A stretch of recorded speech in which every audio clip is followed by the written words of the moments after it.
सभी भाई बहनों को जय मसीह की। प्रभु की आशीष और उसका अनुग्रह बहुतायत से आप सब पर होता रहे। मैं आशा करता हूं आप प्रभु की आशीष और उसके अनुग्रह में राजी खुशी और कुशल से होंगे। तो आइए हम वचनों की तरफ चलते हैं। मरकुस रचित सुसमाचार अध्याय 14।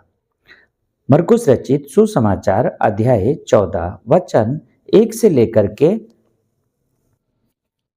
72 तक 72 तक। बहुमूल्य इत्र 2 दिन के बाद फसह और अखमीरी रोटी का पर्व होने वाला था। और महायाजक और शास्त्री इस बात की खोज में थे कि उसे क्यों कर छल से पकड़ कर मार डालें। किसको? प्रभु यीशु को। परंतु वचन 2 परंतु कहते थे कि पर्व के दिन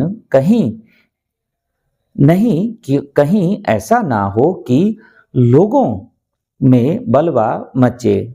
वचन 3 जब वह बैतनिय्याह में शमौन कोढ़ी के घर भोजन करने बैठा हुआ था, तब एक स्त्री संगमरमर के पात्र में जटामासी का बहुमूल्य शुद्ध इत्र लेकर आई और पात्र तोड़कर इत्र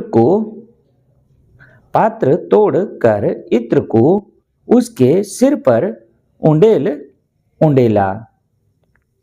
वचन 14 परंतु कोई अपने मन में ऋषियाकर कहने लगे, इस इत्र को क्यों सत्यानाश किया गया।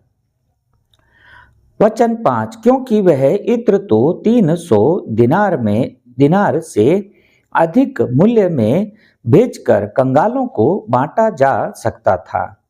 और वह उसको झिड़कने लगे। वचन 6 यीशु ने कहा, उसे छोड़ दो, उसे क्यों सताते हो? उसने तो मेरे साथ भलाई की है। वचन 7 कंगाल तुम्हारे साथ सदा रहते हैं और तुम जब चाहो तब उनसे भलाई कर सकते हो, पर मैं तुम्हारे साथ सदा ना रहूंगा। वचन 8 जो कुछ वह कर सकती उसने किया। उसने मेरे गाड़े जाने की तैयारी में पहले से मेरी देह पर इत्र मला है।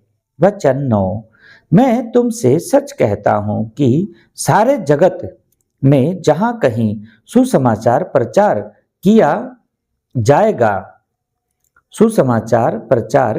जाएगा वहां उसके इस काम की चर्चा भी उसके स्मरण में की जाएगी।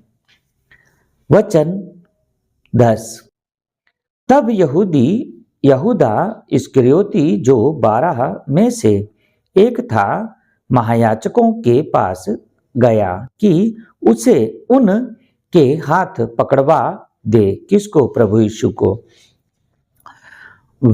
वचन 11 वह यह सुनकर आनंदित हुए और उसको रुपए देना स्वीकार किया और वह अवसर ढूंढने लगा। कौन? इस्करियोती।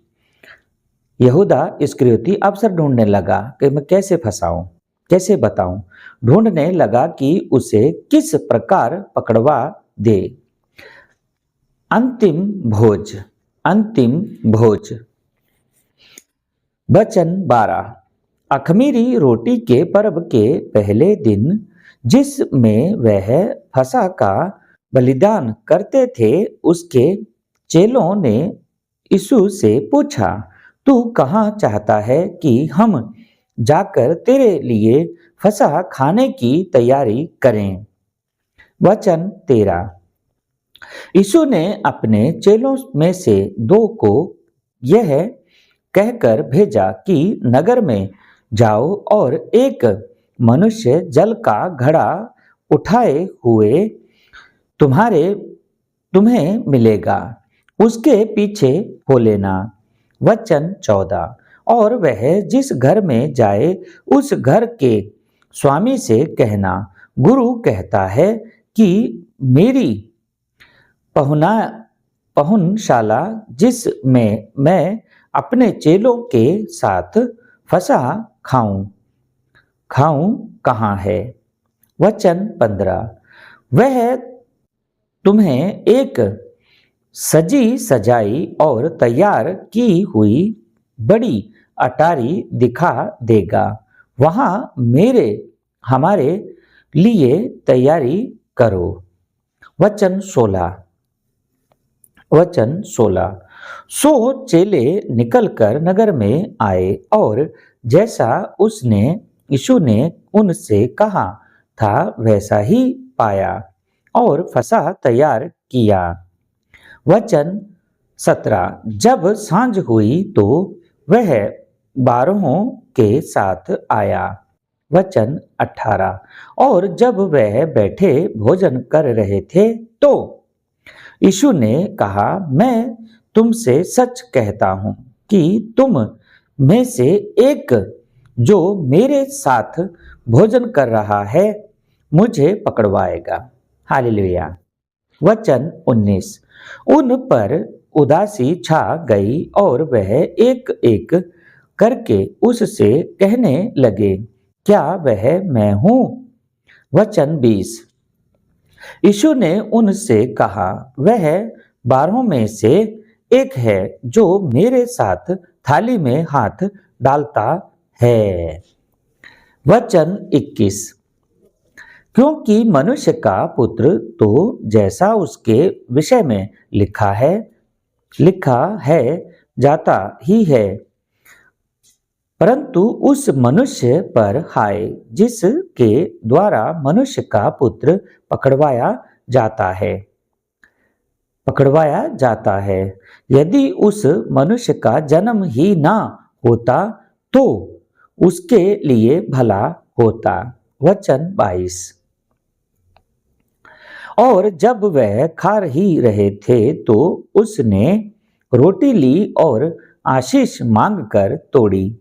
किसने? प्रभु यीशु ने आशीष मांगकर तोड़ी और उन्हें दी और कहा, लो यह मेरी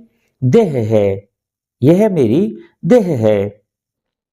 वचन 23। फिर यीशु ने कटोरा लेकर धन्यवाद किया और उन्हें दिया और उन सब ने उसमें से पिया। वचन 24। और यीशु ने उनसे कहा, यह वाचा का मेरा वह लहू है जो बहुतों के लिए बहाया जाता है। वचन 25। मैं तुमसे सच कहता हूं कि दाख का रस उस दिन तक फिर कभी ना पीऊंगा जब तक परमेश्वर के राज्य में नया ना पीऊं। वचन 26। फिर वह भजन गाकर बाहर जैतून के पहाड़ पर गए। वचन 27। तब यीशु ने उनसे कहा, तुम सब ठोकर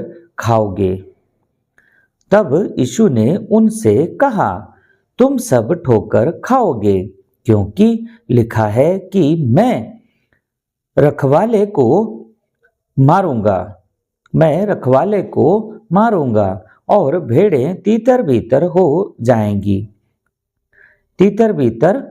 जाएंगी। वचन 28। परंतु मैं अपने जी उठने के बाद तुमसे पहले गलील को जाऊंगा। वचन 30। यीशु ने उससे कहा, मैं तुमसे सच कहता हूं कि आज ही इसी पर को मुर्ग के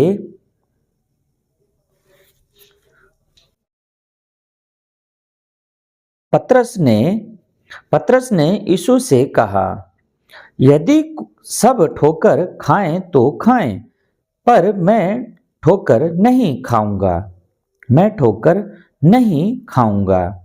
वचन 30। यीशु ने उससे कहा, मैं तुझसे सच कहता हूं कि आज ही इसी रात को मुर्ग के 2 बार बांग देने से पहले तू 3 बार मुझ से मुकर जाएगा।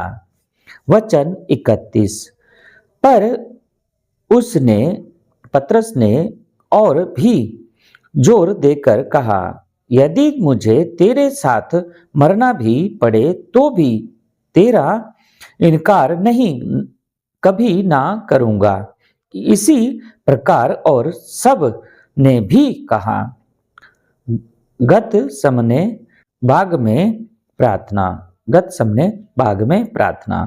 वचन 32। फिर वह गत समने नाम एक जगह में आए और यीशु ने अपने चेलों से कहा, यहाँ बैठे रहो जब तक मैं प्रार्थना करूं। वचन 33। और यीशु पतरस और याकूब और यूहन्ना को अपने साथ ले गया और बहुत ही अधीर और व्याकुल होने लगा। वचन 34। और उनसे कहा, मेरा मन बहुत उदास है, यहाँ तक कि मैं मरने पर हूँ। तुम यहाँ ठहरो और जागते रहो। वचन 35। और वह थोड़ा आगे बढ़ा और भूमि पर गिरकर प्रार्थना करने लगा कि यदि हो सके तो यह घड़ी मुझ पर से टल जाए। क्योंकि आत्मा तो तैयार थी लेकिन शरीर दुर्बल था। तो यह घड़ी टल जाए। वचन 36। और कहा, है अब्बा, है पिता, तुझसे सब कुछ हो सकता है। इस कटोरे को मेरे पास से हटा ले, तो भी जैसा मैं चाहता हूं वैसा नहीं, पर जो तू चाहता है वही हो। वचन 37। फिर वह आया और उन्हें सोते पाकर पतरस से कहा, है शमौन, तू सो रहा है? क्या तू एक घड़ी भी ना जाग सका? वचन 38। जागते और प्रार्थना करते रहो कि तुम परीक्षा में ना पड़ो। आत्मा तो तैयार है पर शरीर दुर्बल है। हालेलुया। कैसा समय होगा वो। वचन 39। और वह फिर चला गया और वही बात कहकर प्रार्थना की। वचन 40। और फिर आकर उन्हें सोते पाया, क्योंकि उनकी आंखें नींद से भरी थी और नहीं जानते थे कि उसे क्या उत्तर दें। वचन 41। फिर तीसरी बार आकर उनसे कहा, अब सोते रहो और विश्राम करो। फिर तीसरी बार आकर उनसे कहा, अब सोते रहो और विश्राम करो, बस घड़ी आ पहुंची। देखो, मनुष्य का पुत्र पापियों के हाथ पकड़वाया जाता है। हालेलुया। उठो। वचन 42। उठो चलें, देखो मेरा पकड़वाने वाला निकट आ पहुंचा है। हालेलुया। यीशु का धोखे से पकड़वाया जाना। यीशु का धोखे से पकड़वाया जाना। वचन 43। वह यह कह ही रहा था कि यहूदा जो 12 में से एक था अपने साथ महायाजकों और शास्त्रियों और पुरनियों की ओर से एक एक बड़ी भीड़ तलवारें और लाठियां लिए हुए तुरंत आ पहुंची। वचन 44। और उसके पकड़ने वाले ने उन्हें यह पता दिया था कि जिसको मैं चूमूं वही है, उसे पकड़कर यत्न से ले जाना। हालेलुया। वचन 45। और वह आया और तुरंत उसके पास आकर जाकर कहा, है रबी, और यीशु को बहुत चूमा। वचन 46। तब उन्होंने यीशु पर हाथ डालकर उसे पकड़ लिया। वचन 47। उनमें से जो पास खड़े थे एक ने तलवार खींच कर महायाजक के दास पर चलाई और उसका कान उड़ा दिया। वचन 48। यीशु ने उनसे कहा, क्या तुम डाकू जानकर मेरे पकड़ने के लिए तलवारें और लाठियां लेकर निकले हो? वचन 49। मैं तो हर दिन मंदिर में तुम्हारे साथ रहकर उपदेश दिया करता था और तब तुमने मुझे ना पकड़ा, परंतु यह इसलिए हुआ है कि पवित्र शास्त्र की बातें पूरी हों। पवित्र शास्त्र की बातें पूरी हों। वचन 50। इस पर सब चेले उसे छोड़कर भाग गए। इस पर सब चेले उसे छोड़कर भाग गए। वचन 51। और एक जवान अपनी नंगी देह पर चादर ओढ़े हुए उसके पीछे हो लिया और लोगों ने उसे पकड़ा। वचन 52। पर वह चादर छोड़कर नंगा भाग गया। महासभा के सामने यीशु। वचन 53। फिर वह यीशु को महायाजक के पास ले गए और सब महायाजक के और पुरनिये और शास्त्री उसके यहाँ इकट्ठे हो गए। वचन 54। पतरस दूर से उसके पीछे पीछे महायाजक के आंगन के भीतर तक गया और प्यादों के साथ बैठ कर आग तापने लगा। वचन 55। महायाजक और सारी सभा यीशु को मार डालने के लिए उसके विरोध में गवाही की खोज में थे, पर ना मिली। वचन 56। क्योंकि बहुतेरे उसके विरोध में झूठी गवाही दे रहे थे, पर उनकी गवाही एक सी ना थी। कोई भी मिलाप में नहीं थी गवाही उनकी। वचन 57। तब कितनों ने उठकर उस पर यह झूठी गवाही दी। वचन 58। कि हमने इसे यह कहते सुना है कि मैं इस हाथ के बनाए हुए मंदिर को ढा दूंगा और 3 दिन में दूसरा बनाऊंगा, जो हाथ से ना बना हो। वचन 59। वचन 59। इस पर भी उनकी गवाही एक सी ना निकली। वचन 60। तब महायाजक ने बीच में खड़े होकर यीशु से पूछा कि तू कोई उत्तर नहीं देता, ये लोग तेरे विरोध में क्या गवाही देते हैं? क्या गवाही देते हैं? वचन 61। परंतु वह मौन साधे रहा और कुछ उत्तर ना दिया। महायाजक ने उससे फिर पूछा, क्या तू उस परम प्रधान का पुत्र मसीह है?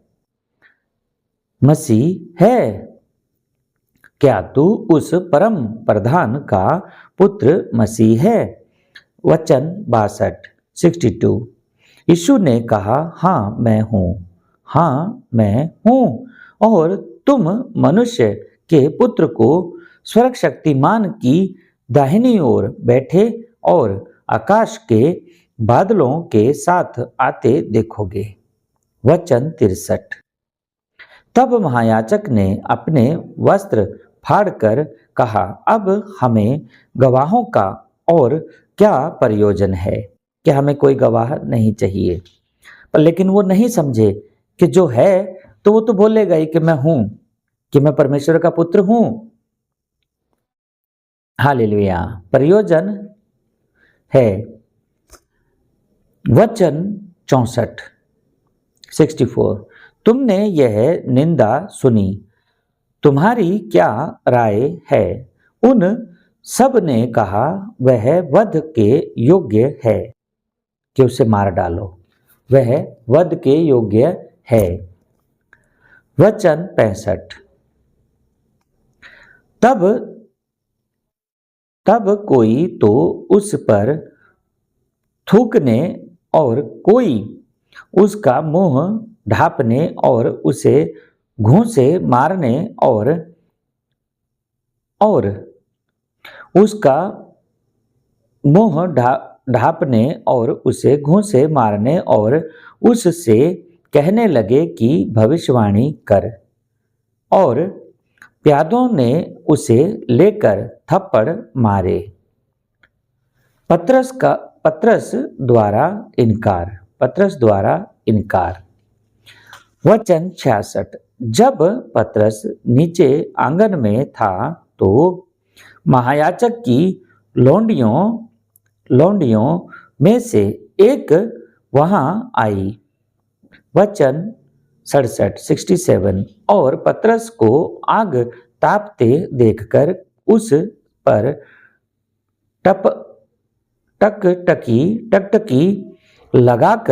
टकटकी लगाकर देखा और कहने लगी, तू भी तो उस नासरी यीशु के साथ था। वचन 68। वह मुकर गया और कहा कि मैं तो नहीं जानता और नहीं समझता कि तू क्या कह रही है। फिर वह बाहर डेवरी में गया और मुर्गे ने बांग दी। वचन 69। वह दासी उसे देखकर उनसे जो पास खड़े थे फिर कहने लगी, यह उनमें से एक है। वचन 70। परंतु वह फिर मुकर गया और थोड़ी देर बाद उन्होंने जो पास खड़े थे फिर पतरस से कहा, निश्चय तू उन में से एक है, क्योंकि तू गलीली भी है। वचन 71। तब वह धिक्कार देने और शपथ खाने लगा कि मैं उस मनुष्य को जिसकी तुम चर्चा करते हो नहीं जानता। वचन 72। तब तुरंत दूसरी बार मुर्ग ने बांग दी।